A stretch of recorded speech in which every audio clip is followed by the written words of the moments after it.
Okay, hello everyone, and thank you for coming.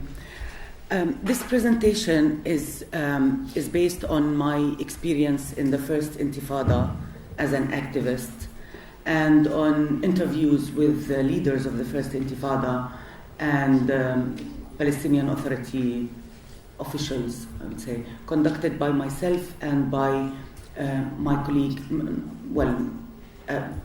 He's a co-author with me, Dr. Ghassan Al-Khatib from Birzeit University.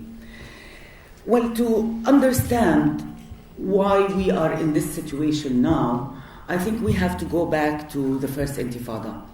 My generation and myself, we were big supporters of the two-state solution. But the two-state solution that we supported was not the two-state solution that we are talking about now.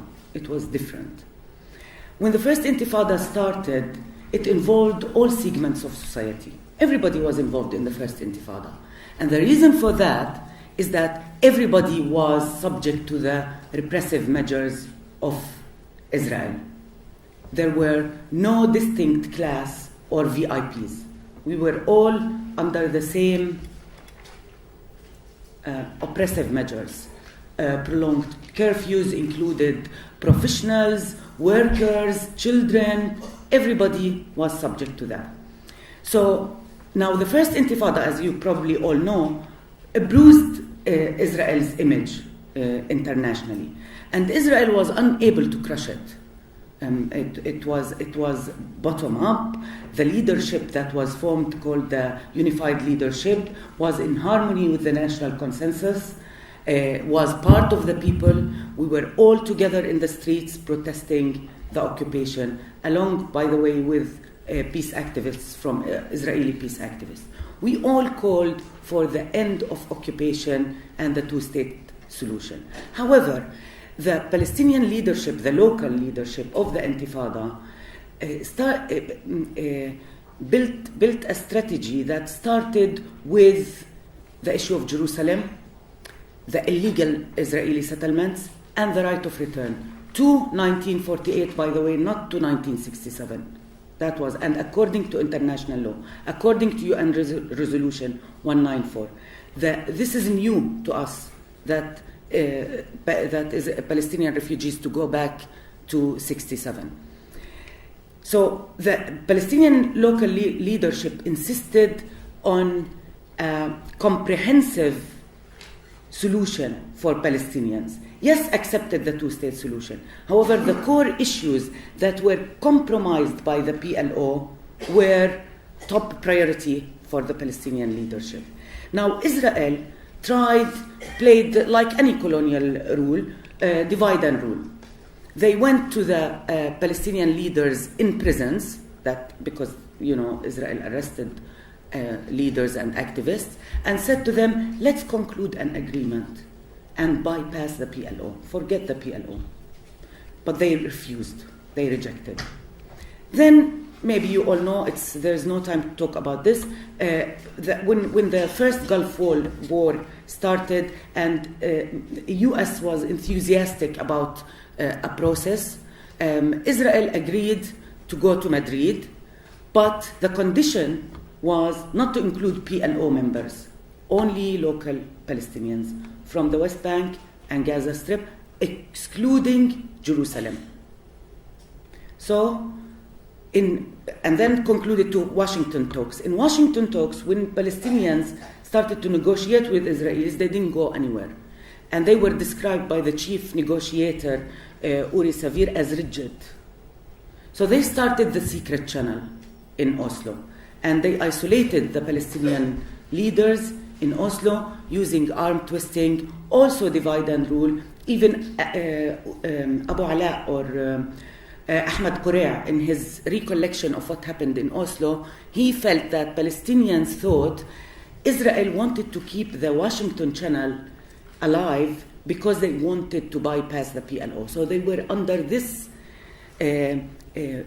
feeling that they might be discarded. And the PLO was feeling threatened by the local leadership. So they wanted to lead a role. Okay? So during Oslo, this leadership started to compromise because Israel used a psychological tactic in negotiations. First of all, they made them feel that, Rabin is in a rush, and he needs to convince the people of Israel, that the security of the people of Israel is paramount. So you have to tango with us. Otherwise, and this is the only government that is able to make peace with you. Otherwise, you lose it. And then 3 months later, when they tried to convince the negotiators that still Rabin did not endorse Oslo officially. So the Palestinian negotiators in Oslo started to feel the urgency to try and convince Rabin to accept the negotiations officially. So after 3 months, when they signed the initials about recognition of each other, the Palestinian leadership in Oslo thought that this was a big achievement, that now it is official. Now Rabin government endorsed Oslo. So that's what happened inside the secret channels. When we interviewed the leaders of the first Intifada, they told us that they said to us that they were in a better position to negotiate with the Israelis because they know the colonial mentality of the Israelis better than those who were in exile in Lebanon and Tunisia. They don't understand. They told us that they have experience in prison and they know the mentality, the colonial mentality of Israel. So while the leaders of the PLO leaders, let's refer to them, they understood or were able to understand the security, the importance of security to Israel. The Palestinian leaders of the first Intifada thought that this was the problem. The problem is the security matter, and we have to start there. That's why during the first Intifada in 1988, the first Intifada rejected Schultz's initiative, which was autonomy. It was a proposal of autonomy. The Palestinians rejected it because they thought that the Israelis will still patrol the streets, will still have the upper hand, no right of return for the refugees. Jerusalem will be out of the deal. That's why they rejected it. So what the first Intifada rejected, and the first Intifada is what led to Oslo, was accepted in the secret channels in Oslo Agreement. That's why, as I said, Uri Savir described the negotiators in Washington as rigid, while described the PLO negotiators in Oslo as surprisingly flexible. Now, it's amazing how when they started the negotiations in Oslo, that it did not start with Uri Savir as an official and representative of the government. It started with academics, Yair Hirschfeld and Ron Pondak. And Yair Hirschfeld told Abu Ala, Ahmad Korea, he said to him, listen, before we start, Jerusalem has to be out of the negotiations.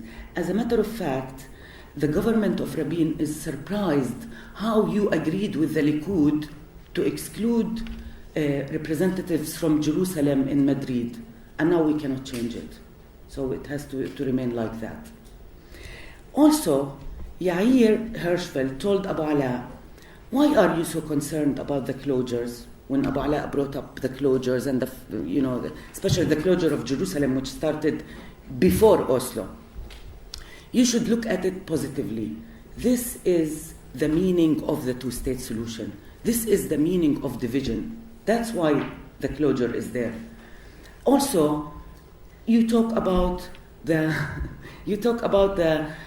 workers who lost their jobs. About 120,000 workers lost their jobs in Israel. Look at this positively. These people will be the pillars of the Palestinian economy when we reach an agreement.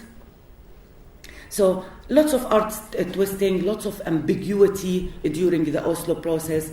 But and local Palestinians were excluded totally after that, when Israel thought that, yes, here the PLO is going to compromise, we don't need the Washington channel anymore. And then they reached this mutual recognition, recognizing the PLO. And it's funny, because when they wanted to sign it in the White House, the PLO was not mentioned in the documents.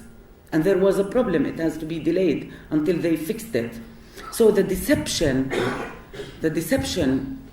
throughout Oslo is continuing until today.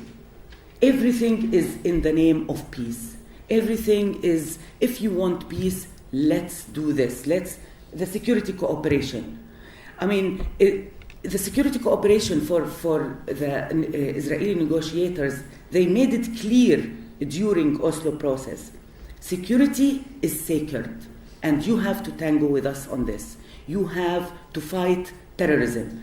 And this is also ambiguous, because now, if there is a resistance against the occupation, easily it's called terrorism. It's in the agreement. You have to fight it. For us, this is terrorism. It threatens our security.